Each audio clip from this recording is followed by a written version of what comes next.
Welcome to another episode of Abuja File, where we'll bring you news, events, reports, interviews, and everything happening here in the FCT. My name is Sandra.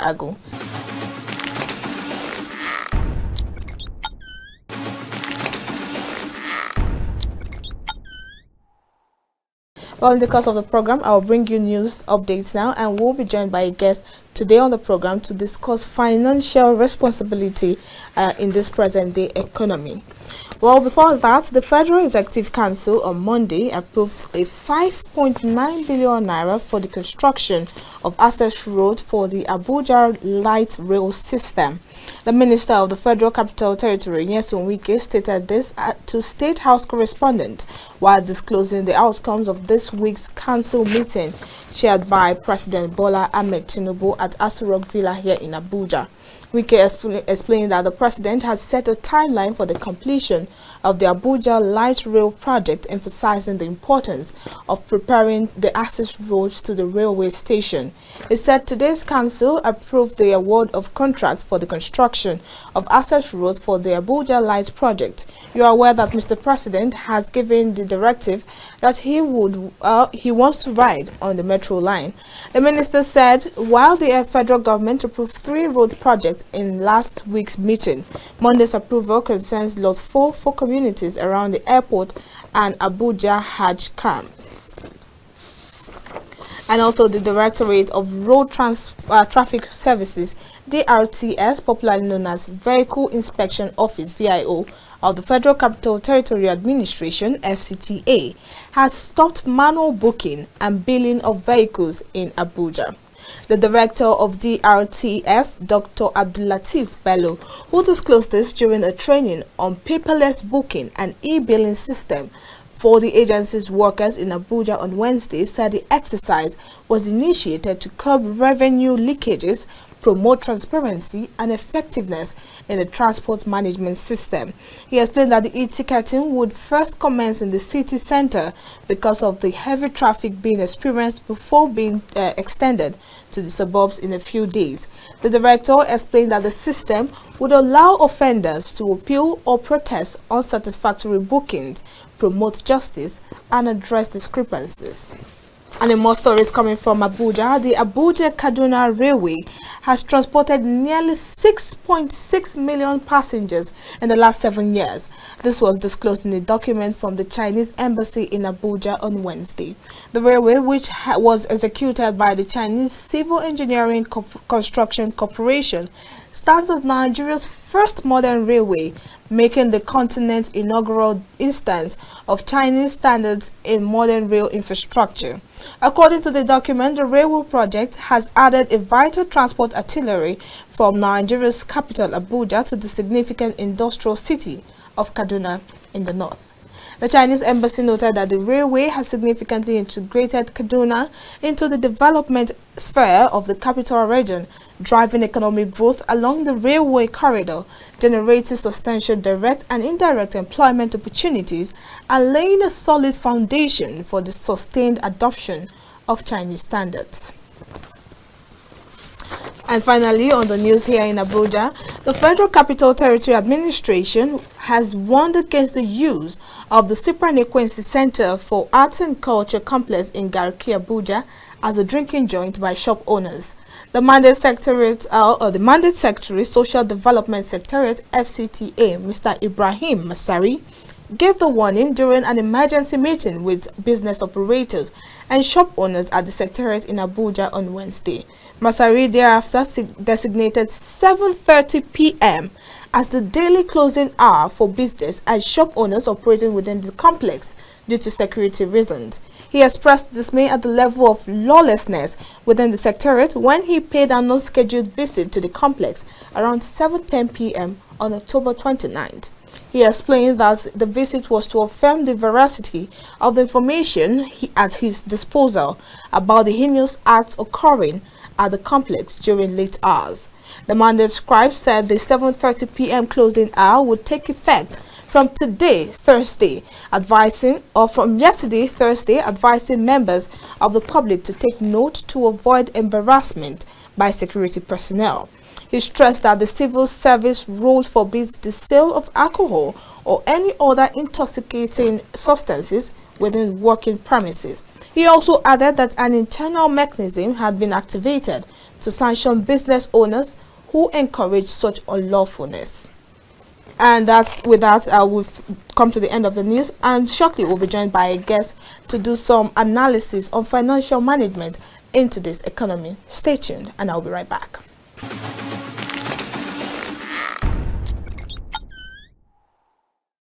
We love Abuja, and this is why we bring you events, reports, interviews, and everything relating to the FCT. This is Abuja File.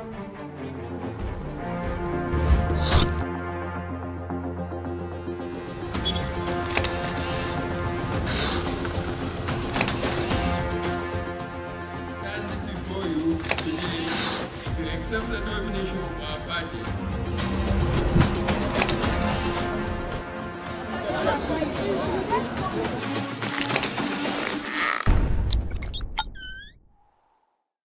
All right, welcome now to this conversation segment on Abuja File today. And with me in the studio is Ojonimi Imaji, or Ojonimi Imaji. He's a finance expert, and together we shall be talking about financial management in today's economy. How have you been faring so far? Because the economy has been doing a lot of things to a lot of people, and one of the issues that most people talk about is finances. So today we shall be discussing how you can manage these finances to make it easier for us at this time. Thank you so much for joining me on the program. Thank you for having me. All right, without wasting much time, let's get into the conversation of the day. Finances. Okay. Because we all know that the economy has not been smiling so far. And what a lot of people are talking about these days is their finances, how they have to deal with this present day economy. So that's where the conversation, financial literacy, comes in. So what is, from your own perspective as a finance expert, how would you define financial literacy? Financial literacy, we can say, is knowing about money and other forms of finances, knowing how to manage it well, and how to make the best of your finances. Of course, give yourself, a good life, and also have a good financial future. Knowing what to do when it comes to money, when it comes to time, when it comes to your resources, and knowing what not to do. Of course, the ultimate goal is to have a good or a better life financially day to day, and also build your wealth for the longer term. Another term linked to that is financial independence. So you are said to be financially independent when your investment income can take care of your day-to-day expenses. Oh. Yes. So that's the point where you want to get to. You said financial literacy is knowing money and how to manage this. Exactly. But is it I'm very sure that everybody in Nigeria, everybody in the world knows money. Yes. But knowing how to work with it, that's where the literacy comes in. Exactly. But then I'm very sure that the economy right now is something that can affect how you work with your finances. Yes. So putting that into consideration, my question is going to be, is it really possible to achieve the kind of financial literacy that a lot of people desire? Yes, it is very possible. Because of the context of our discussion, there will be two angles to it. Okay. One is what we are going through in Nigeria now, which could be said to be tough, or which is tough economic times. But economic times, they come in circles. Okay? So it comes and it goes. There will be times of recession, depression, growth, and the time of boom. So this period will pass. While we can talk about the things we need to do today to manage and survive and grow, the more important thing is to look at what practices you need to imbibe for the long term, because this cycle will pass. But if you don't begin to do the right things, even now, it may be very difficult. But when it comes to finances, it's not supposed to be a quick win or money quick solution. You are supposed to learn and practice certain principles those financial literacy, get financial literacy, and then practice those principles that help you to manage money, whether you are in a circle of depression or you are in a circle of boom. That is more important. But how is it possible for you to manage money that you don't even have? Because let's say, for instance, you have a family. Yes. Putting into consideration the minimum wage of Nigeria at this point. Yes. And the money is not even enough. Yes. But then how is it possible for you to still achieve a goal when you don't even have enough? Yes. So there could be two aspects to it. Okay. You could manage one aspect or you could manage both. At times like this, and we're talking of the short term now, so let's leave the long term. Okay. At times like this, of course, you know that if prices are rising, your income is not rising, then obviously you need to manage your expenses better. Okay, you have to look for ways and means to keep your expenses, low. The other side to it is to try and see how you can generate more income. So these are the times when, if you could, put your time and your resource to generating additional income, it will do you well.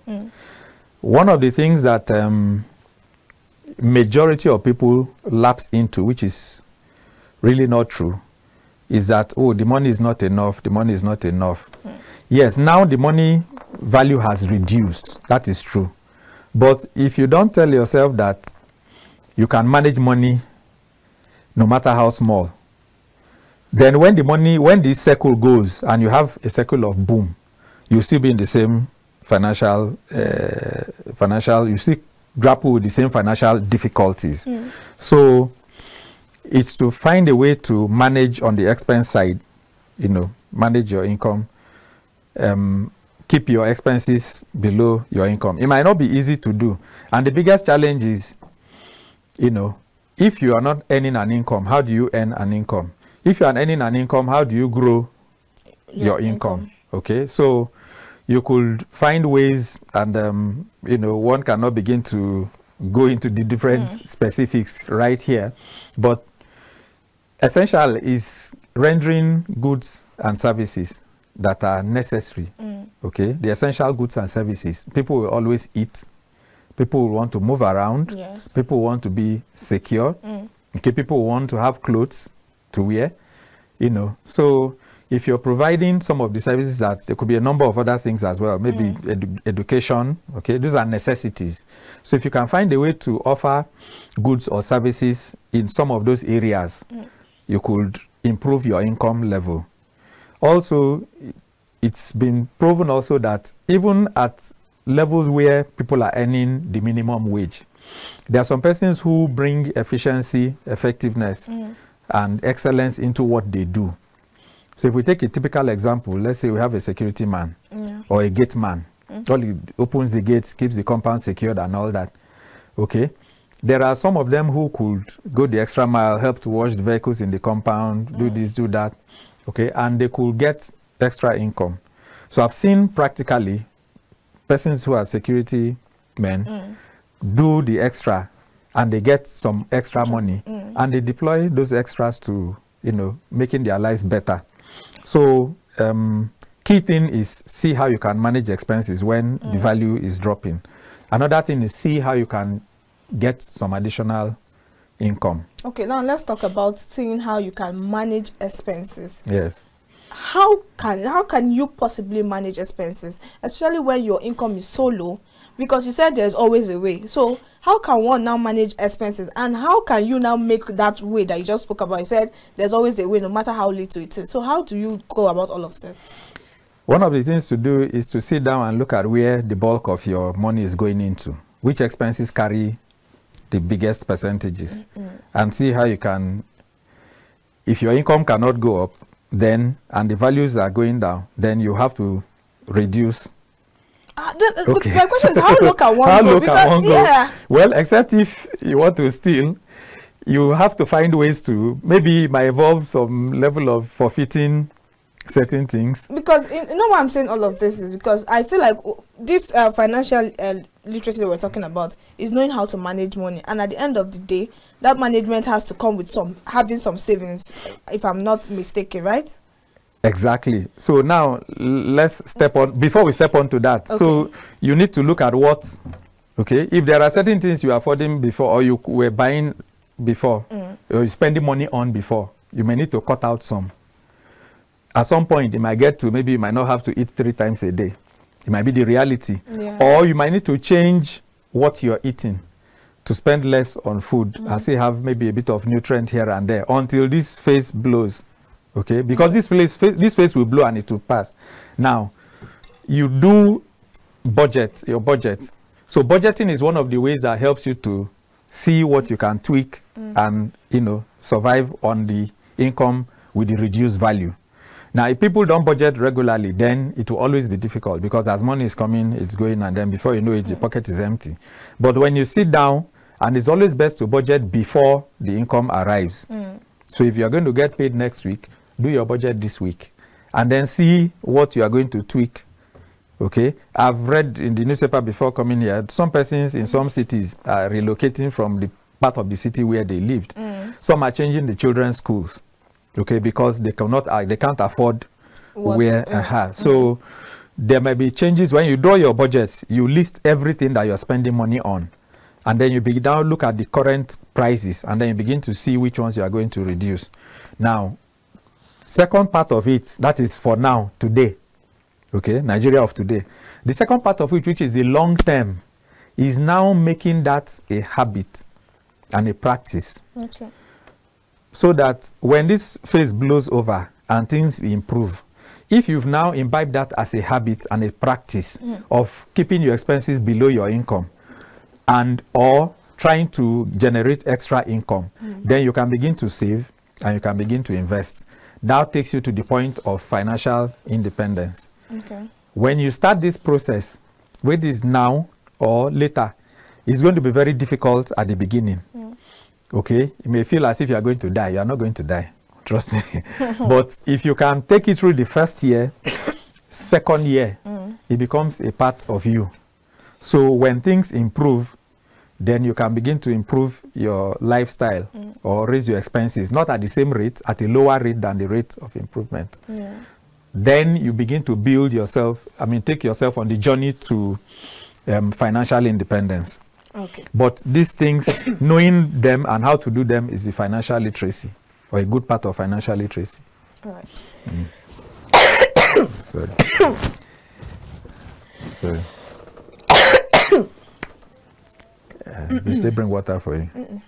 Okay. Sorry.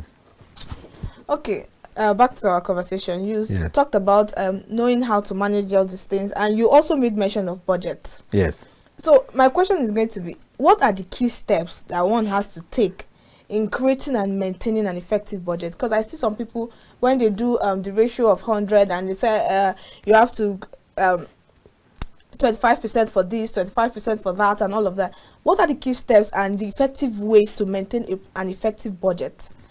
Okay. With whatever it is that you're, because I know that there are some percentages to that. When you talk to some people, they give you some percentages to allocate to some of your your resources to some things. So how does that work? Okay. The percentages are recommendations. They are not cast in stone. Okay. You can do what works for you. I will come to that. The key ingredient is discipline. Okay, in all of this, the key ingredient is discipline. Whether your income is low or whether you're in the lower income level, whether you're at the middle income level or you're at the high income level, if you don't have the discipline to budget and stick to your budget, save and invest, you're not going to get to the level of financial independence. Okay, so let's come back to the budget. The budget is simply listing all your incomes, or listing your income if it's only one source of income you have, and then listing all your expenses to the minutest detail, everything.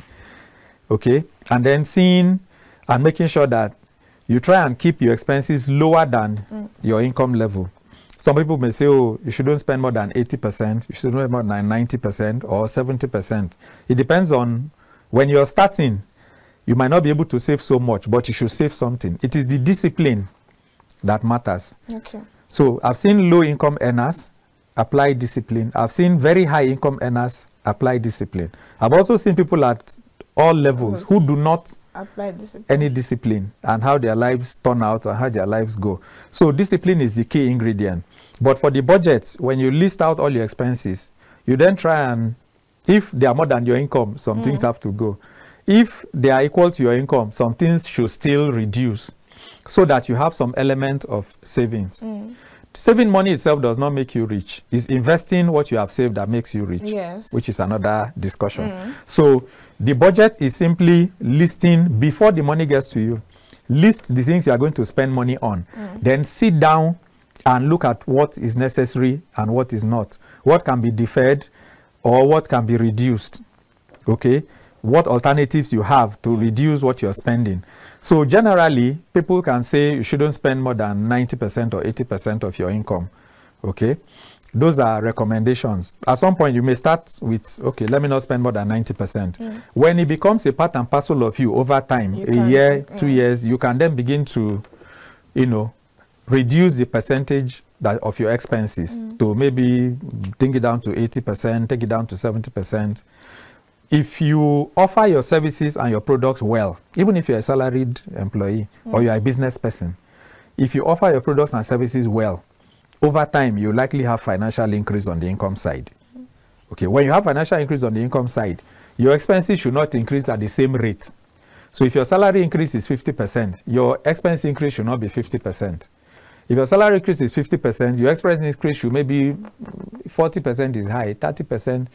Now, like I said earlier, it might be easier said than done, but it is doable and people are doing it.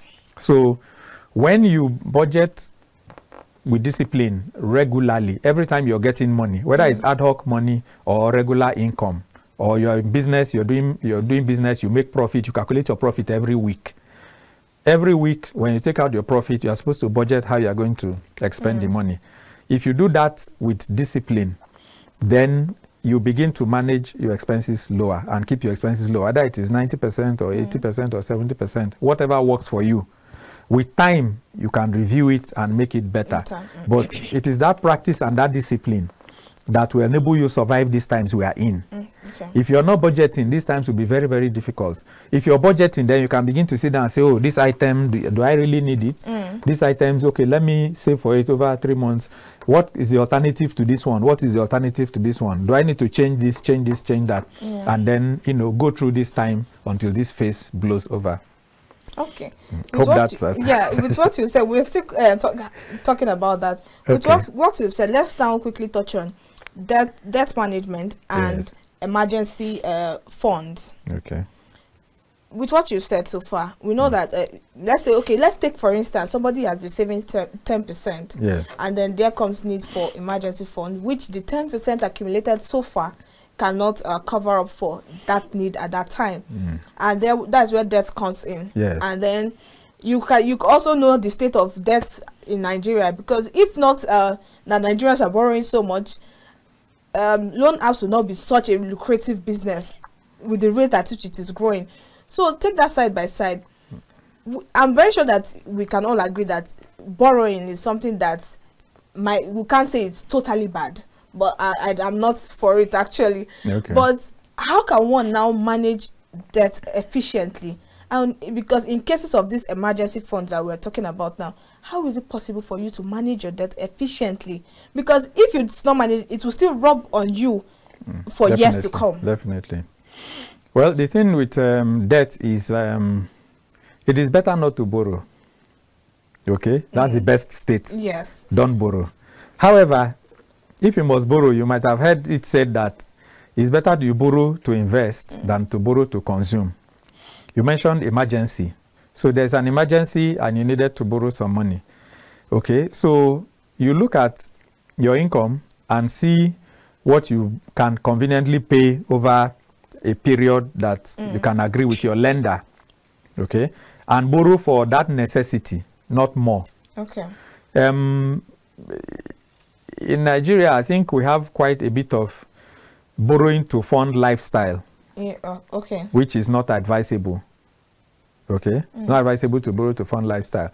You have an emergency, yes, you can take a loan and then, you know, use it to take care of the emergency. But of course, you must have it at the back of your mind that this loan is going to be repaid, and you have to do your best to repay that loan when you should repay the loan. Now, generally, with debt, there are a number of things you can do with debt to grow. When you borrow and invest in certain assets, you can actually grow your wealth using debt. It's popularly called the other people's money, OPM. If you know how to use debt well, you can use it to grow your wealth, okay? But the thing is, you need to be sure that either the source you are going to use the money, what you're going to use the money for, if you borrow, is able to repay the loan, or your current income can repay that loan without much stress over a certain period, okay? So, or you combine both, income from what you're doing with the loan and your current income. So debt, well used, can actually be, grow your debt. If you borrow for an emergency, then of course you have to plan how to pay it back, and don't borrow more than is required for that emergency. I had an emergency where, happened at some point, and the place where I was working, the managing director gave me like a blank check. You can borrow to take care of this, and anytime you want to pay back. But I had to caution myself, knowing that I'm going to pay back that loan. So even though there's an emergency, it doesn't mean that I should go beyond. Use the opportunity to do whatever you like. There were going to be other support to take care of the emergency. So I just asked for something that will meet the very basic, needs. And then that was what was approved. And, I paid back earlier than expected, knowing that this is a loan. So because there's an emergency, it doesn't mean you take advantage of that and, request for a loan that is beyond what is needed. Because like I said earlier, it is best not to borrow. But if you must borrow, if it's an emergency, take care of that emergency and pay back. If you want to use money to grow your assets or to grow your investments, of course, you borrow and push it to those investments and ensure that that investment can pay back the loan, or your other earnings can pay back the loan, or a combination of cash inflow from both sources can pay back the loan. Pay back the loan on time. Don't default, because even if you need a loan tomorrow, if you pay back from the person who lent you the money today, you can go back literally the next day.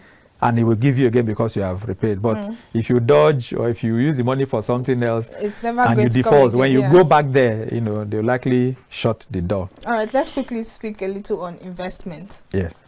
Okay, let me hear your definition of investment, because yesterday I think so we're making a joke, and some people were making jokes about investing in your money in betting.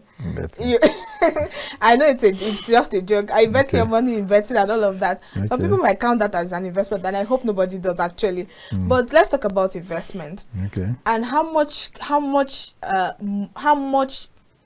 would you say someone needs to start something? Because we've talked about different levels of income, and then saving so little, but then you also made mention of using your savings for investment. Yes. So how much does one need to start an investment? Because how little can you not use for an investment? Let me just put it like that. The lower bar, there's really no lower bar. There is a popular restaurant chain in Nigeria. I heard the owner started with either 2,500 or 5,000 naira. Selling cupcakes, from cupcake to restaurant, from restaurant to so there's really no lower bar. Now investments are but that will be then, because you also need to put into consideration today's economy. Yes, so maybe today's economy, maybe it might be 50,000, might be 10,000 or something, but there's really no lower bar. There is somebody I know who was doing a bit extra in their low-income job, and was getting a few thousands of naira additional every week. And at some point, they said to me that, oh, these monies I'm getting, I'm not spending them, this extra, over my salary. I'm not spending them. I sent them to my mother, and she bought a cow. That is, one cow will lead to 2 cows, to more cows, like that. So that is how low it can be. Now, if you save money regularly, there will be different options. And I almost forgot. An investment is, something you put money into that will generate income for you, or will appreciate in value or both. Okay, something that will generate income for you, all things considered, not the one that is speculative. You might lose the money. I mean, you can easily lose the money. There's no level of certainty, or the certainty is very low. For investment, the certainty is more or less high. Okay, and above average or above average, it can generate income for you, or it will grow in value, or both. Okay, so if you save regularly, even if it's 5,000 a month or whatever the figure is, if you can, it gets to a point where you can deploy it. If you start a business, that's an investment. If you put in a fixed deposit in the bank, that's an investment. If you go and buy shares on the stock exchange, that is an investment. If you buy a plot of land, that is an investment. Okay? If you buy a vehicle and you're using it for transport business, that is an investment. If you buy a vehicle for enjoyment purposes, that's a liability. That's not an investment because it will be taking money from you and the value will keep reducing over time. But if you're using it for transport purposes, it's generating income for you. So you're looking at what you can do with money that will generate income or grow in value or both. Okay, and there's really no minimum amount. There's no amount that is too low. It depends on what you want to do. Of course, you do your research, you do your findings, you try and do your due diligence and see what you can easily oversee or easily manage yourself. And then, you know, you weigh the risks and you go in, and over time, you should make some money. Okay, now let me put you on the spot. Taking Abuja into consideration, or looking around Abuja, what are some of the investment opportunities that you feel like not someone with big money, like an average Nigerian, can just invest in? They will vary. Okay. Like I said earlier, you may want to look at what is missing in your area, maybe your locality. What is missing that you can provide that people will patronize? Okay. So maybe in a particular area, maybe there's nobody running a POS. It could be a POS, it could be food. Okay. Or it could be, oh, this area, there's nobody, whether mending tires, vulcanizing, or it could range, you know, or there's nobody making clothes, you know, or they need security services here. I can provide different things, you know. The list in my mind is, it could be a restaurant, an eatery, or it could be, there are so many things that, but when you look at what people need or what is missing in your neighborhood or in Abuja that you can provide easily, and, you know, people will patronize, people have need for that product or that service, you can make money, you know. So there is a very wide list, but you need to do some due diligence and ensure that you are not just going into it because other people are doing it, and you have to know how to do it very well so that people will come back. There's repeat patronage. Okay. All right. I think with that, we've almost touched everything when it comes to personal financial management in today's economy. Well, then before we go, I want you to give a wrap-up of all of the things that we've talked about so far, just in case somebody just met us halfway and wants to grab something from what we've said so far. Just your final words. Okay. Even though times are hard, you need to, if you offer essential goods and services, you can make money. Times are hard, but people are making money. It's true. So one of the surest ways is offer essential goods and services. If you can start generating income, then you need to manage your expenses and try and keep them below. It might not be easy, but it's doable and people are doing it. Keep your expenses below your income. Over time, you know, start a saving culture. And then you look for investment opportunities to put money into something that generates income for you or will grow in value or both. One of the major ingredient is discipline. Because if you are not disciplined, if you cannot manage 1,000 naira or 10,000 naira, you cannot manage 1 million, you cannot manage 10 million. Really? Yes. The people who are growing their financial net worth at low levels and those who are growing their net worth at high levels is the same ingredient, is discipline. And budgeting is a tool that you can use no matter how little your income is. Sit down before the money comes, draw up your budget, which is stating your income, all your incomes or your income, and then listing all your expenses, every item of expense, and making sure that you reduce your expenses to be below your income. The differential can then be your savings, which you invest over time, and then, you know, you'll be in a better position. Finally, the hard times you're experiencing in Nigeria today will pass. Yes, it's a circle. will. Yeah. So there's a circle of there's boom, there's recession, there's depression, then there's growth, and a boom again. But even in these high times, people are still making money. Okay, so if you do this, you should be able to keep your head above water. And if you do this for a long time, then you begin to grow your financial net worth, and your life will be in a better place financially. All right. Thank you. All right, thank you so much. And that was our conversation with Ojonimi Imaji. He's a finance expert, and we're just discussing financial management in today's economy. Till I come your way next time, this is Abuja coming to you from the Abuja studios of KAFTAN Television. My name is Sandra Ago.